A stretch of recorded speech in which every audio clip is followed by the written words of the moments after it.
A favela não é um problema. A favela é o resultado de um problema de gestão histórica da cidade. Essa é a questão. As marcas urbanas que nós vemos são resultado de uma falência histórica na forma como a gestão é realizada. E isso vem exatamente dessa relação condição histórica da cidade, desde, notadamente, de uns 300 anos atrás para cá, as condições político-administrativas, mas a incapacidade da cidade dar conta desse posicionamento, o que vai delegar somente às pessoas com maior poder de ação junto à gestão os melhores lugares. Né? E isso deixou marcas, e as marcas são visíveis hoje. E essas marcas geram questões de ordem positiva, tudo junto, misturado. Então, o Rio de Janeiro apesar de toda a crítica, não é uma cidade democrática, eu acho que dentre as cidades brasileiras é uma das mais democráticas, exatamente por essa proximidade, o que faz com que a gente conviva obrigatoriamente, que seja a relação do outro, né, com essa proximidade obrigatória. Né? Mas, assim, só para reforçar a ideia de que a favela não é um problema, a favela é o resultado de um problema maior, que é o problema da política de gestão da própria cidade. Perfeito. Então, tenho 3 perguntas aqui para a Márcia e para o Augusto em relação qual é a opinião de vocês sobre a expansão e aumento das comunidades dentro das unidades de conservação da Mata Atlântica, né, que eu acho que também cabe para a expansão fora e os vetores de transformação. E para a Isabela, como que o jornalismo ou a comunicação, de uma forma geral, pode contribuir para potencializar os espaços como a própria Comunidade da Maré. Posso começar? Bom, você até citou depois um comentário sobre o Plano Municipal da Mata Atlântica.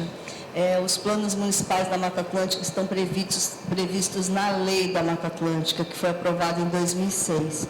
E o Rio de Janeiro já trabalhou nesse plano. Ele, na verdade, define as áreas, né, onde o município tem as áreas que são tanto áreas já protegidas, né, por algum meio, por uma unidade de conservação, uma categoria qualquer, ou áreas de preservação permanente e reservas legais que são protegidas pelo Código Florestal. O ponto-chave é elaborar os planos municipais da Mata Atlântica para que o município possa planejar o crescimento, principalmente para as moradias, sem comprometer as áreas naturais, as áreas com as florestas nativas e principalmente as áreas que não são adequadas para moradia. Porque a legislação ambiental, ela, como eu disse, ela protege não só a natureza, mas também a vida das pessoas. E ocupar áreas de encosta, áreas, beiras de rio, são áreas que são inadequadas e que comprometem, que há risco iminente, a gente sabe disso. O ponto com relação à ocupação dentro das unidades de conservação é a mesma lógica, né? Existe uma lei, existem áreas que são mais restritivas, né, como reservas ou estação ecológica, uma reserva biológica. Existem categorias que são como uma área de proteção ambiental, que inclusive com domínios, né, com propriedades privadas dentro desses territórios, e da mesma forma tem que haver essa compatibilidade de expansão, né, as comunidades que estão no entorno serem os guardiões da natureza, inclusive tendo esse relacionamento com o poder público na gestão, na participação por meio de conselhos, e também fazer com que as áreas que têm categoria mais restritiva não sejam invadidas ou não sejam ocupadas, sempre pensando em mantê-las para as futuras gerações. Bom, eu quero complementar o que a Márcia colocou, chamando a atenção que, tirando algumas especificidades das unidades, elas, na sua grande maioria, não se proíbe a vida interna na unidade. Né? Essa é uma situação importante. Então, na verdade, a unidade se torna o exercício daquilo que deveria ter sido feito para a cidade, que é exatamente um planejamento da sua ocupação. se a gente for pegar o passado, o mangue do Rio de Janeiro no século XIX era um espaço de deposição de lixo. A relação que se fazia com o mangue com um espaço que não era interessante e portanto, o lixão da cidade adentrava a Baía de Guanabara e se alocava após a enseada de Inhaluma, que hoje faz o complexo, chama Complexo da Maré. E, evidentemente, com a associação de um espaço muito sensível, que precisa ser preservado com cautela e com bastante cuidado, que são os mangues, base de toda a cadeia alimentar marítima, em áreas de algumas espécies, de toda não, mas de algumas espécies, sem dúvida alguma, há uma histórica desqualificação desse espaço e que depois criou-se socialmente a ideia de que o mangue é o lugar do lixo, o mangue, portanto, tem pouco valor mercadológico para parcelamento de terra e, evidentemente, a ocupação do mangue acabou agregando pessoas que não tinham onde morar na cidade, os grandes fluxos demográficos. E as favelas vão se estabelecendo ao longo dos mangues. No mangue pode ter favela, o que não pode ter é a licença da cidade mais valorizada. E com isso não se criam os grandes complexos na margem dos mangues. Hoje em dia, existe um grande complexo de favelas, que é uma unidade política, composta, se não me engano, por 16 comunidades. A Maré, 16 comunidades, são uma unidade política e uma região administrativa na cidade. Então, quer dizer, a concepção dessa ocupação tem uma historicidade que precisa ser conhecida e divulgada. Aquela parte de mangue pode ser resgatada na sua totalidade? Não, mas o que existe pode ser preservada e que não se repita isto em outras gerações. O mangue é fundamental para a Baía de Guanabara. E, nesse sentido, é importantíssimo o trabalho de arte e educação na Maré, para que isso se compreenda essa dinâmica e também nas unidades, porque nas unidades passam a ser exercícios políticos reais de como deveria acontecer por todo o sítio da cidade. E não com a concepção de que o homem tem que sair da unidade, com algumas especificidades, mas o homem está presente ali. Eu fui visitar uma unidade em Nova Iguaçu há cerca de 6 anos atrás e, durante a visita, vimos no fio elétrico um macaquinho de Mata Atlântica torrado. No fio elétrico, ele foi torrado, ele morreu ali. E o biólogo que nos acompanhava disse, não, vejam só, essa situação nunca mais ocorrerá. Aí nós perguntamos por quê? Porque toda a eletricidade está sendo retirada daqui de dentro. As famílias que consomem eletricidade não vão poder mais consumir. Então percebam só como é cruel essa dinâmica da discussão preservação-conservação em relação às unidades. Não, tudo bem, uma pena que o macaco morreu, mas agora, pior do que o macaco ter morrido são as famílias que vão ficar sem eletricidade. E vai haver um aumento de consumo de lenha, colocar a vegetação abaixo para produzir energia, ou seja, dá para perceber como é complexa essa relação homem-natureza e de que maneira a política adentra como uma forma incompetente de lidar com essas relações necessárias. O processo de entendimento que o homem precisa daquela energia e da maneira como essa energia vai ser transmitida internamente no parque, esse é o exercício que as academias, os centros de pesquisa precisam ter para pensar em que o macaco não seja torrado no fio, mas que as pessoas continuem a ter energia elétrica. Esse exercício é um exercício da nossa compreensão e da nossa pressão política. E as unidades, com a observância dessas organizações governamentais que têm uma dimensão mais ampla, podem tornar a prática dentro da unidade algo a ser espraiado para fora da própria unidade, tornando-se um movimento coletivo dentro da própria cidade.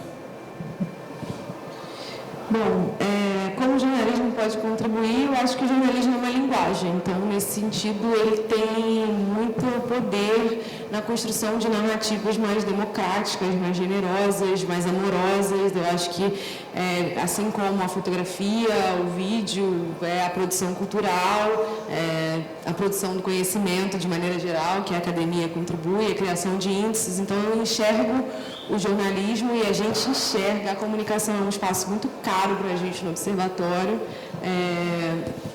Então, eu acredito que, e eu acho que, além disso, além de ser entendido como linguagem, os jornalistas, os comunicadores de maneira geral, que tiverem a fim de contribuir de alguma forma, eu acho que ter também uma postura mais generosa e mais ativa e menos denuncista. Porque eu sinto no rolê assim que a gente está com cada vez mais dificuldade de diálogo, né? A gente tem criado coletivos, a gente tem criado fóruns, a gente tem se reunido, as mulheres estão se reunindo, a população de espaços populares tem se reunido, a população negra tem se reunido, a LGBTQI+, tem se reunido, e às vezes eu tenho a sensação que a gente, em vez de criar espaços de diálogo, a gente cria espaços de impedimento. Então, eu acho que a gente tem que construir formas de comunicação que sejam possíveis. A gente tem que construir isso quando a gente escreve uma matéria, quando a gente produz um vídeo a partir desse olhar, quando a gente faz um ensaio de fotografia a partir desse olhar, porque senão acho que a gente vai começar a criar, e talvez a gente já esteja começando a criar uma lógica de gratificação mesmo. Então, eu estou sempre produzindo uma matéria para aquela pessoa que eu sei que vai amar o que eu vou dizer. Então, no fim das contas, para quem está escrevendo essa matéria, você poderia se reunir com ela e conversar só com ela. Eu acho que a gente está em espaços como esse, a gente está produzindo ações no campo da arte, da cultura, de tudo isso que a gente está fazendo, para criar espaços de diálogo. E eu acho que passa muito, eu me sinto muito provocado por isso, do ponto de vista da juventude também. Eu acho que essa é a nossa responsabilidade, independente da linguagem que a gente escolhe. O jornalismo é do meu ponto de vista. Eu acho que é muito poderoso, acho que as pessoas realmente conseguem fazer muito quando conseguem produzir matérias bacanas, mas eu acho que também a gente tem que, além de ter esse olhar, do olhar de onde você fala, então também tem uma coisa da generosidade, de você criar realmente espaços de diálogo. Eu queria trazer só um exemplo. A gente fez ano passado, em parceria com o Datalab, uma matéria sobre a produção das ciclovias no período pré-olímpico. E aí eles investigaram lá a quantidade de grana que estava envolvido nisso e a quantidade de quilômetros de ciclovia que eles precisavam, que era o compromisso público da cidade de entregar. Uma parte delas era na Maré e a outra parte era em Laranjeiras. Alguém já circulou pelas ciclovias de Laranjeiras? Aqui só para ter uma ideia. Não, ninguém. São maravilhosas. Quem nunca andou pode pegar a bike do Itaú hoje e ir dar rolê de ciclovia em Laranjeiras, você não vai ter problema. Você vai tranquilamente do Cosmo Velho até o Largo do Machado, provavelmente pegar o metrô, integração, cidade perfeita. Na Maré, realmente, sinalizaram as ruas, muitas ruas, mas elas são atravessadas o tempo inteiro por uma série de barreiras. Então, efetivamente, não funciona. Pegaram essa grana, se comprometeram com isso, marcaram o chão. E não houve nenhuma política do investimento da educação, por exemplo, do ponto de vista da incidência urbana, para além da sinalização do chão. Então, isso demonstra que o jornalismo, então, quando eles escrevem essa matéria, o que eles estão querendo dizer? Bacana ter grana, bacana lembrarem da Maré, que é vale dizer, um conjunto de favelas que, além de serem 17 favelas, são 140 mil habitantes, então é maior que 90% dos municípios do Brasil. Então, assim, muito bacana esse reconhecimento público, mas não serve de porcaria nenhuma, se você não estiver disposto a entender a complexidade urbana que está colocada ali. E aí construir um projeto de ciclovia, esse aí é um problema, não é um problema meu, não é um problema do geógrafo, é um problema do urbano, do cara lá que vai planejar o urbano, ele tem que se virar e fazer acontecer. É claro que ele não vai fazer isso sozinho, aí eu acho que entra a importância da educação, das escolas, enfim, eu acho que uma série de... Mas não basta simplesmente o reconhecimento público e o recurso, tem que entender aquilo a partir da complexidade que aquele espaço exige, sabe? Então, esse é só um exemplo, se vocês procurarem essa matéria, vocês vão achar, é muito interessante, eu acho que é uma das formas que o jornalismo enquanto linguagem pode incidir, criando diálogo, né? Criando ponte, mostrando dados reais, para além de dizer, olha, as ciclovias aqui estão uma porcaria. Não é sobre isso, é um dado, é um trabalho qualificado de criação de debate, eu acho. E aí algumas perguntas se direcionam, acho que, para os três, né? Voltando aqui pela Isabela, uma pergunta genérica se a sustentabilidade é um assunto ainda elitista e se é possível discuti-la na favela. Claro, acredito que claro que sim. E relativo a isso, a Maré tem poucas áreas verdes e arborização urbana. Se isso é verdade, existe alguma ação sendo desenvolvida para reverter essa situação? Esse foi o Luiz Pedreira. Augusto, em relação à problemática das favelas, uma pergunta também genérica: por que existem favelas? Por que elas foram geradas? O que isso tem a ver com especulação imobiliária e o que pode ser feito em termos de política de habitação? E, complementando isso ainda, quando que acontece a inversão da ocupação do ponto de vista histórico das populações que estão primeiro próximas às águas, como você mencionou, e depois elas vão ficar mais distantes, né? E para Márcia, ainda uma discussão sobre quais as ameaças que as unidades de conservação do Brasil podem sofrer a partir da nomeação de Cairo Tavares para a presidência do ICMBio. Na verdade, toda essa polêmica que a gente está tendo com as nomeações da presidência do ICMBio. 20 anos em 2.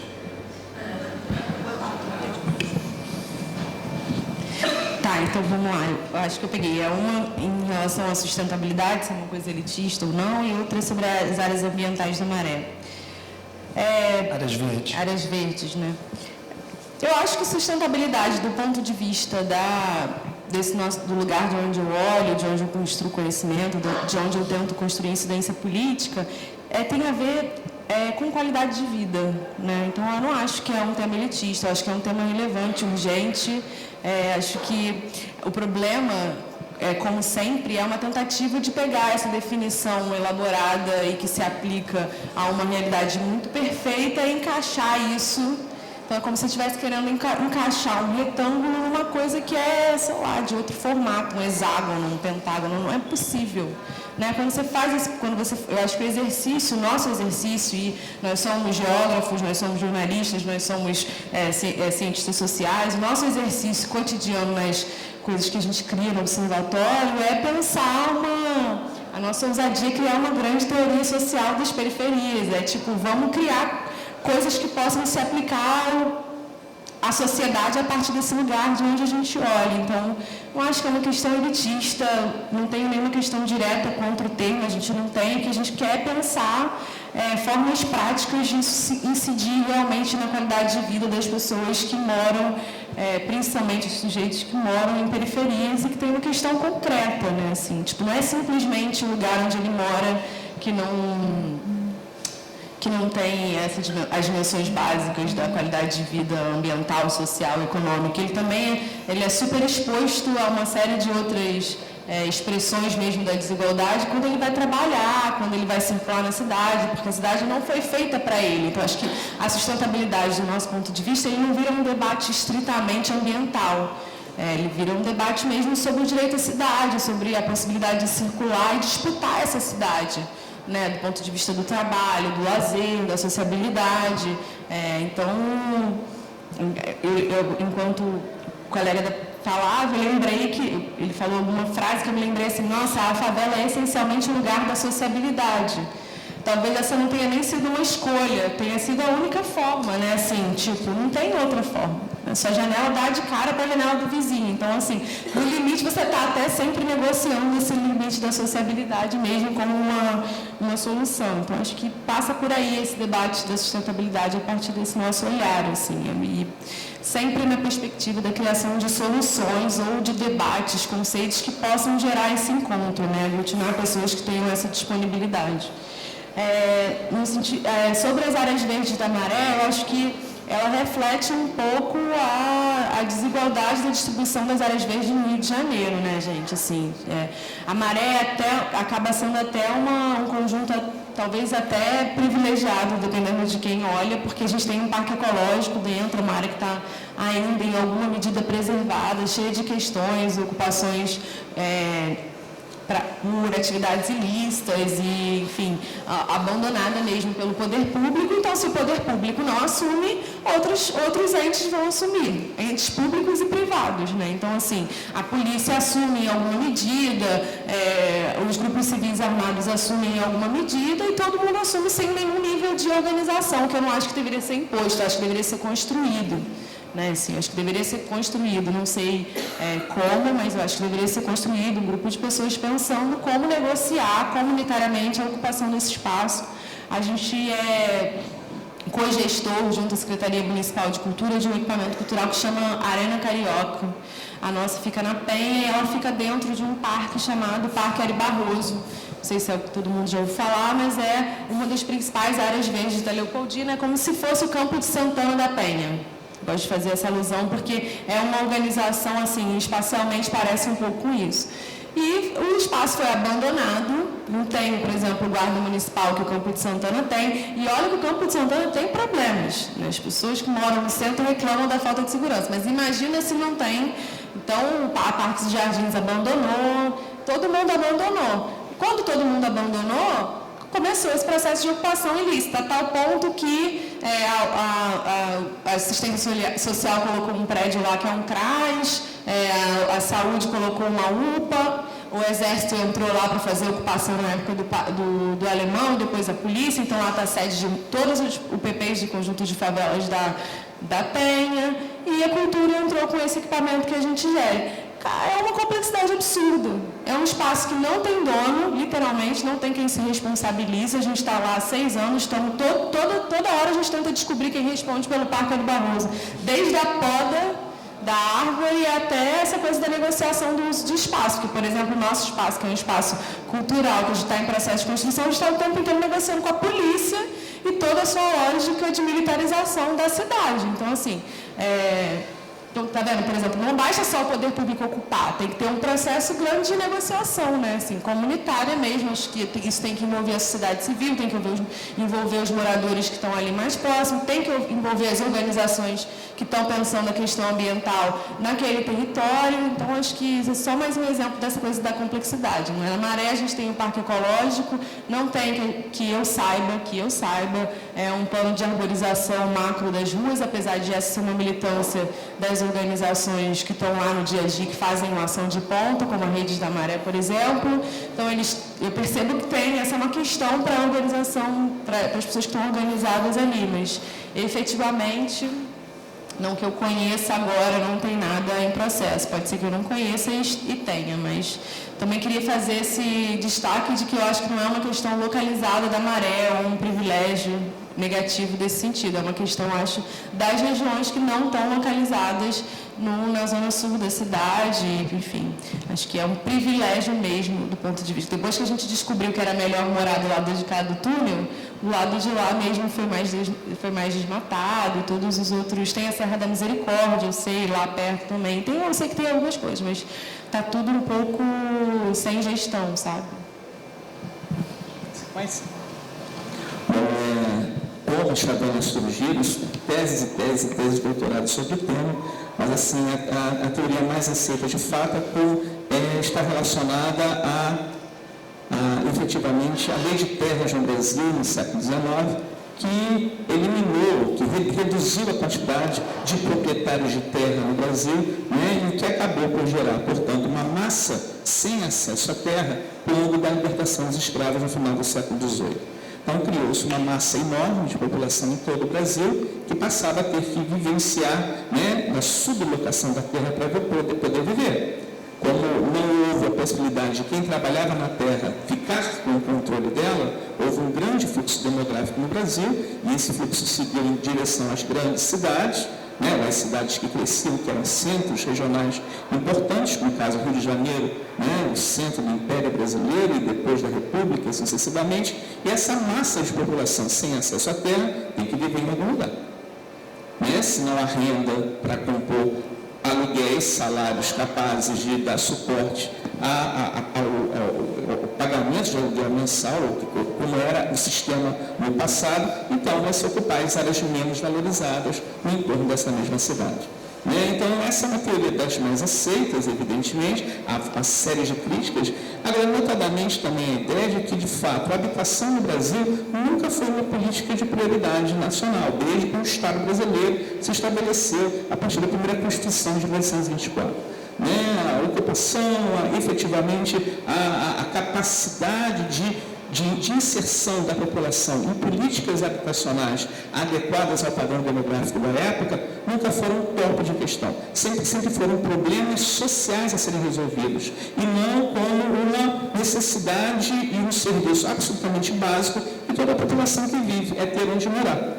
né, nesse sentido, essa banalização da política de habitação pública no Brasil vai tornar, portanto, no Brasil do século XX, quase todas elas associadas a um arremedo da condição social das pessoas.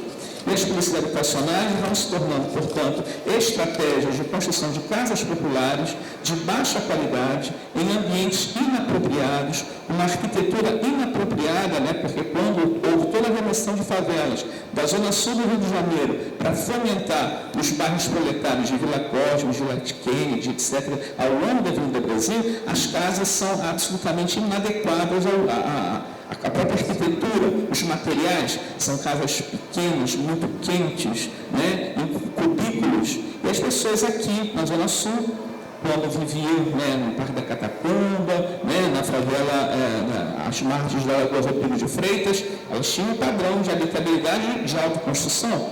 Aí, mas agora elas vão ter uma casa de alvenaria, longe do trabalho, e com a incapacidade de se manter dentro, porque era um caixão de concreto com calor de 50 graus e que ninguém conseguia ficar lá dentro, né, sem vegetação no entorno. Então percebam que você sai de uma condição de baixa qualidade, né, da acessada potável e tudo mais, e vai para outra também muito ruim. Evidentemente que isso acaba por gerar a autoconstrução. Vamos melhorar essas condições, e isso vai criando, portanto, a laje em cima da laje, em cima da laje, horizontalização, verticalização, e vão se formando os grandes complexos de favela que nós estamos no Rio de Janeiro hoje, né? Se a gente for observar, claro, historicamente, essa evolução do que a gente vai conceber como favela, a gente vai ver essa associação da lei de terras no século XIX e da periferização do potencial de políticas públicas habitacionais no Brasil como um todo.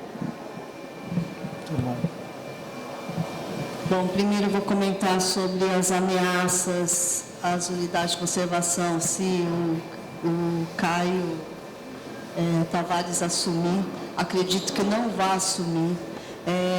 Nós temos a SOS Mata Atlântica se posicionou com relação a isso. O Instituto Chico Mendes merece um presidente que realmente tem a capacidade de administrar, de gerir, de representar politicamente um patrimônio que nós temos no país, com mais de 300 unidades de conservação, e realmente não ter uma pessoa capacitada para tal responsabilidade é um absurdo.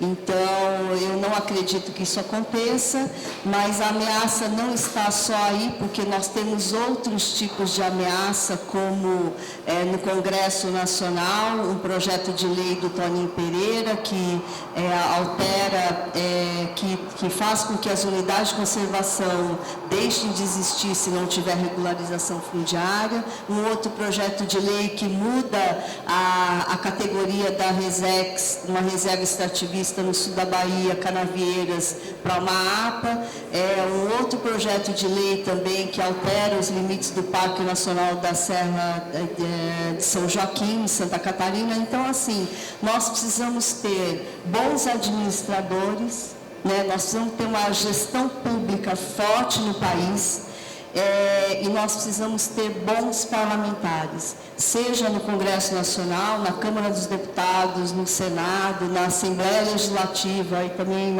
na Câmara de Vereadores, para que a gente possa ter políticos e gestores preocupados com uma agenda de país, né? E essa agenda das unidades de conservação também é uma agenda de país, porque é um patrimônio que o país detém, e que a gente possa realmente fortalecer cada vez mais com a participação da sociedade.